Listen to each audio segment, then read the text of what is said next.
La definición clásica de desertificación viene de la Convención de la ONU de la lucha contra la desertificación, que la definía como un proceso de degradación en la que un suelo fértil pues, pierde su potencial productivo, y esto se debe a diversos factores climáticos y humanos. No nos debemos de olvidar esa combinación de factores.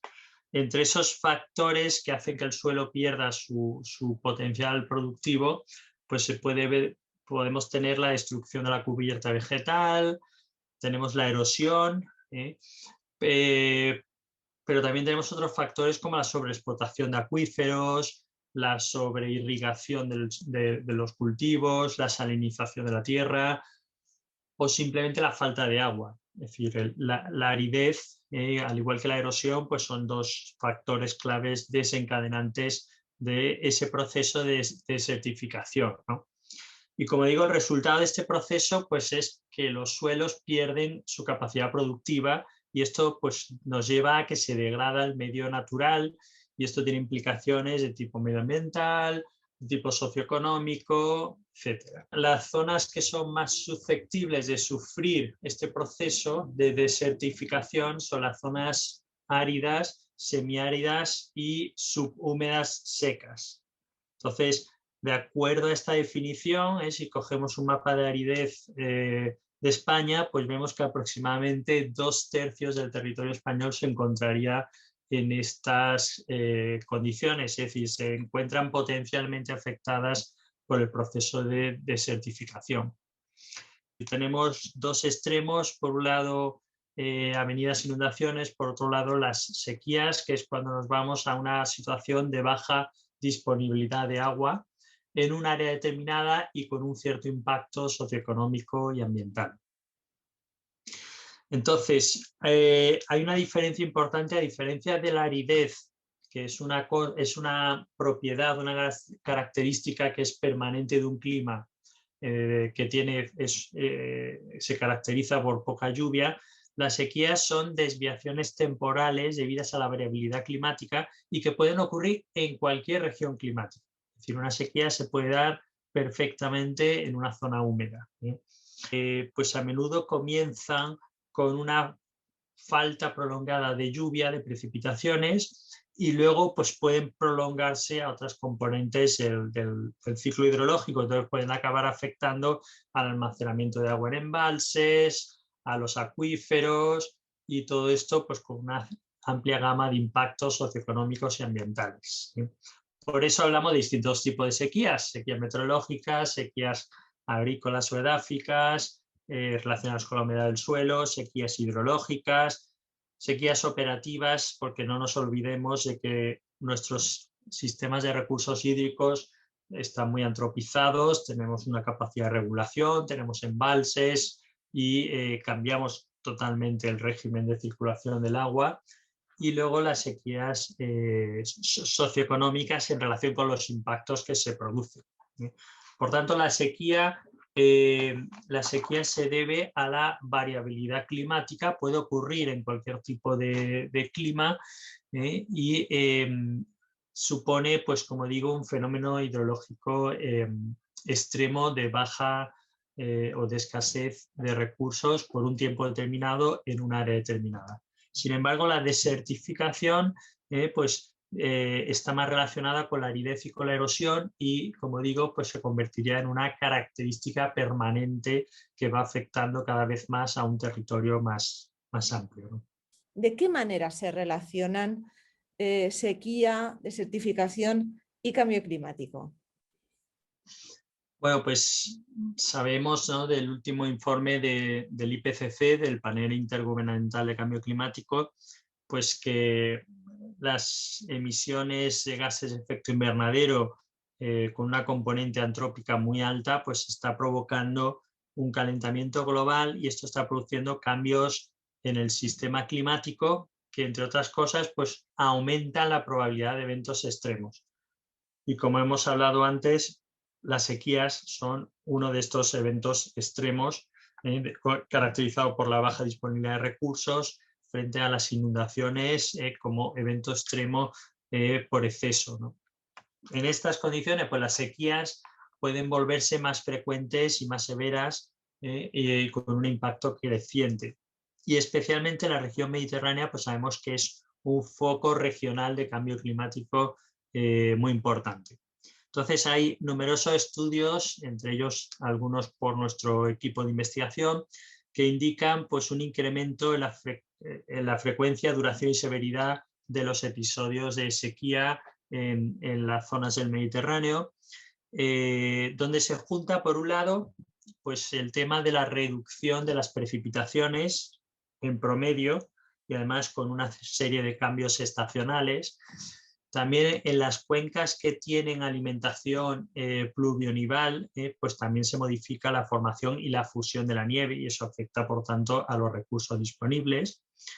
Pero por otro lado, pues el calentamiento global que va ligado al cambio climático, pues supone un aumento en la evaporación, en la demanda evaporativa y en la transpiración de los cultivos. Y por tanto, pues se junta el fenómeno de menos lluvia y de aumento de la evaporación y la evapotranspiración, ¿no?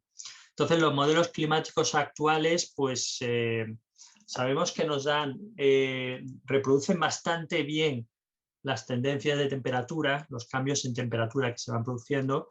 La reproducción de los patrones de precipitación a gran escala pues, no es tan confiable como la temperatura. Entonces podemos decir que las predicciones climáticas pues, tienen un cierto grado de incertidumbre y por tanto pues, hay incertidumbre sobre los efectos del cambio climático en la severidad de las sequías a nivel regional. Y particularmente pues, en un área como el Mediterráneo, que tiene una alta variabilidad, la precipitación y la temperatura, pues la predicción de los patrones de sequía pues, siempre está sujeta a incertidumbres.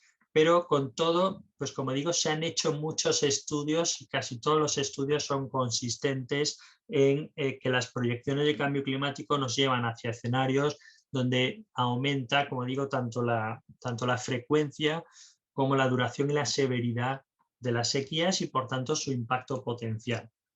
Sequías meteorológicas y, como digo, pues las sequías se transmiten en el resto del ciclo, agrícolas, hidrológicas, etc. Y ya hemos dicho antes que la aridez es uno de los factores desencadenantes de la desertificación, de la pérdida de capacidad productiva de los suelos, ¿no? Por tanto, el cambio climático también va a producir una aceleración de los procesos de desertificación. Y además hay una cierta retroalimentación entre cambio climático y desertificación. Es decir, por un lado, pues la falta de lluvias, la baja humedad del suelo, el aumento de temperaturas, todo esto propicia la desertificación y conlleva problemas de degradación y de erosión del suelo, pero a la vez esta degradación y erosión del suelo y los cambios de uso que se produzcan en el mismo, pues produce una liberación de gases de efecto invernadero que por tanto está retroalimentando este cambio climático que se va a producir. De esta forma, si las predicciones se confirman, pues podemos decir que las etapas de sequía y las inundaciones sabemos que van a ser más intensas y largas y que aumentaría la aridez de los paisajes mediterráneos. Por tanto, pues inevitablemente la evolución del cambio climático nos lleva a un incremento, por un lado, de los episodios de sequía como fenómeno asociado a la variabilidad climática y que pone en peligro la disponibilidad de recursos y, por otro lado, al avance de la desertificación y, por tanto, a un impacto importante sobre la productividad de los suelos que va ligado a ello, ¿no? ¿De qué manera tanto sequía, los fenómenos de la sequía y la desertificación afectan a nuestros ecosistemas? Hablamos del territorio valenciano. La degradación de los suelos, ¿no?, que va ligada a la desertificación, pues tiene como consecuencia que nos va a limitar el espacio potencialmente adecuado para unos determinados cultivos. Tanto la desertificación como por supuesto la sequía pues afectan a la producción agrícola, ¿no? Afectan a la producción de cultivos y de pastos y por tanto afectan a la agricultura y a la ganadería, también a la seguridad alimentaria y a la pobreza, como han puesto de manifiesto pues, diversos informes de Naciones Unidas, de FAO, etc. La región mediterránea pues, es una de las áreas dentro de Europa con mayor riesgo de padecer procesos de desertificación. ¿Por qué? Pues por las condiciones ambientales propias que tenemos, ¿no? Es decir, estamos hablando de que tenemos un clima semiárido con una sequía intensa estacional y luego por otro lado pues sabemos que tenemos fuerte concentración de episodios de lluvia intensos en periodos muy cortos, ¿no? Y por otro lado, si a esto unimos el relieve, relieves accidentados, suelos a la vez con débil estructura, poco contenido de materia orgánica, son suelos que son fácilmente erosionables, pues tenemos unas condiciones, como digo, condiciones particulares que hace pues, que la vulnerabilidad a los procesos de desertificación sea bastante más alta, ¿no? La desertificación es siempre la combinación de una serie de factores que son ambientales y antrópicos, ¿no? Entonces, la combinación de la aridez con la sequía, con la erosión, con los incendios forestales, con la sobreexplotación de los acuíferos, que también es importante en nuestro territorio, con la expansión urbana, pues todo esto son factores, digamos, que dan origen a distintos escenarios típicos de desertificación en la comunidad valenciana. El sector más directamente afectado pues, es claramente la agricultura y la ganadería, porque pues, lógicamente dependen de la productividad de los suelos para producir cultivos y pastos, pero indirectamente, pues ligado al sector de agricultura y ganadería, pues tenemos un sector de la alimentación que es muy potente y que está ligado a ello, y luego hay otros sectores que están totalmente relacionados con esto, ¿no? Por tanto, pues el efecto sobre la economía de la región pues puede ser un efecto bastante notable si no se actúa a tiempo y no se pone en marcha pues, medidas de adaptación. Frente al cambio climático tenemos tres opciones: mitigarnos, adaptarnos o sufrir, ¿no?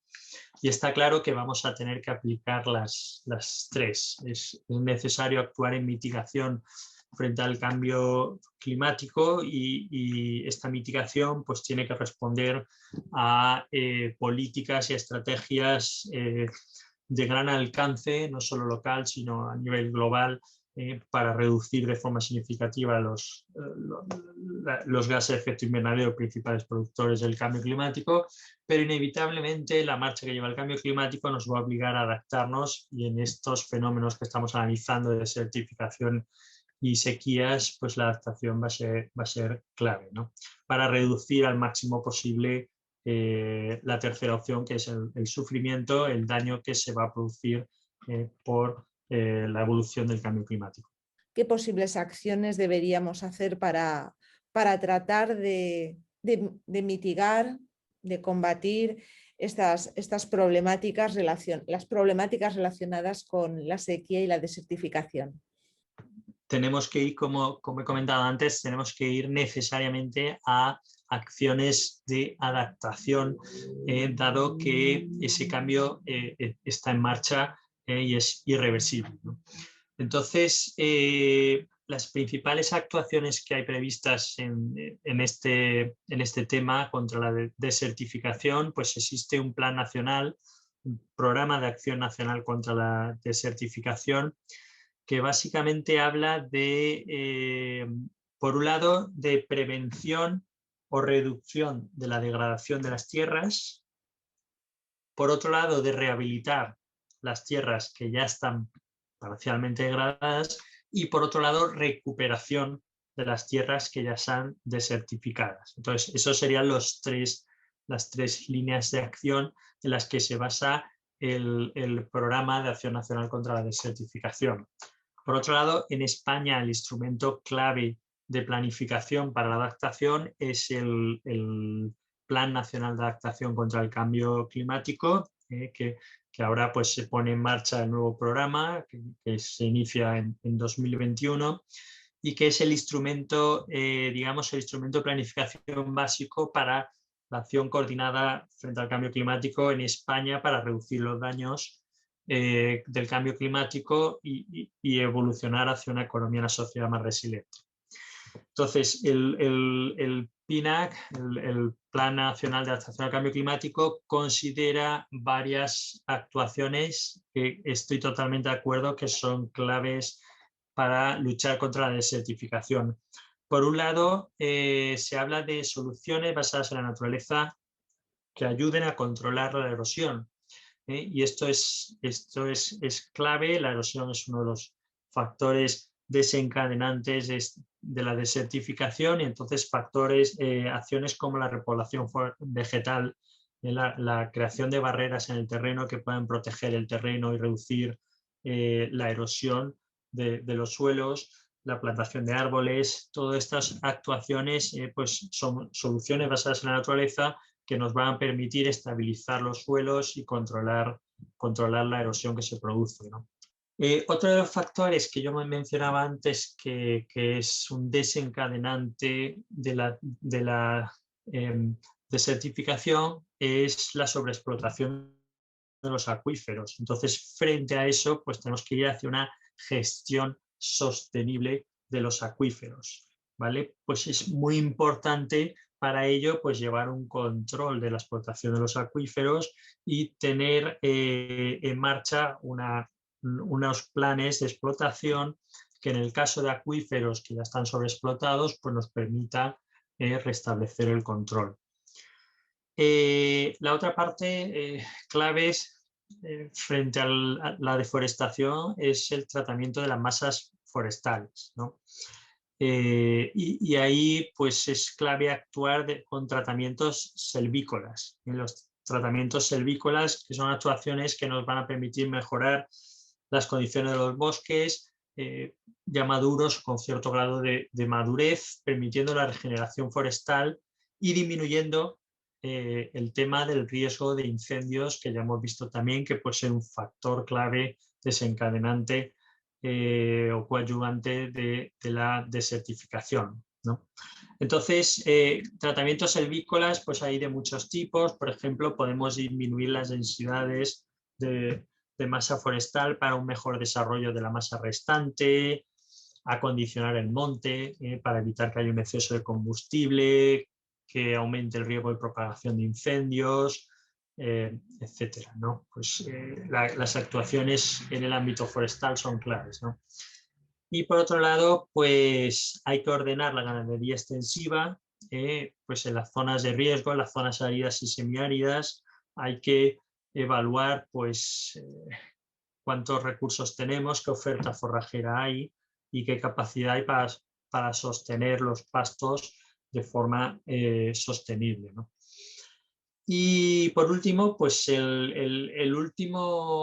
la última acción que se recomienda en el Plan Nacional de Actuación es rehabilitar zonas que ya estén degeneradas y alteradas, ¿no? Por ejemplo, pues actuar sobre canteras, sobre minas, sobre vertederos, sobre instalaciones de residuos mineros, pues actuaciones de regeneración de estas superficies, de rehabilitación, pueden ser claves para ir recuperando todo ese terreno. Entonces, al final son las tres tipos de actuaciones que hemos comentado, es decir, tenemos que actuar previniendo la degradación de las tierras que están todavía en condiciones, rehabilitando aquellas donde ya hay una cierta degradación y luego recuperando las zonas que pues ya están amenazadas, ya están muy alteradas, ¿no? Son los tres frentes en los que hay que actuar. Todo, como digo, forma parte pues, tiene que formar parte de una estrategia integral de adaptación al cambio climático. Aquí estamos, ahora mismo me estoy centrando en acciones contra la desertificación, pero por ejemplo, si lo extendemos respecto a acciones contra la sequía en nuestro territorio, pues contra la sequía, pues por supuesto, pues que ir hacia un uso muy eficiente de los recursos hídricos, una gestión y un uso eficiente de los recursos hídricos y sin duda pues hay que priorizar también la gestión del agua y hacerla pues siempre con criterios de sostenibilidad. Por un lado tenemos un reto muy difícil, ¿no? Pero por otro lado tenemos una oportunidad de hacer las cosas mejor, es decir, de una forma más planificada, más sostenible. Tenemos que repensar mucho, por ejemplo, la gestión del territorio, porque ya nos estamos dando cuenta de las amenazas que tenemos encima, ya nos estamos dando cuenta de los impactos que pueden tener y ya nos estamos dando cuenta de que tenemos que ir hacia un cambio de modelo más sostenible y que tenga más en cuenta siempre el futuro, ¿no? Eso es fundamental, ¿no?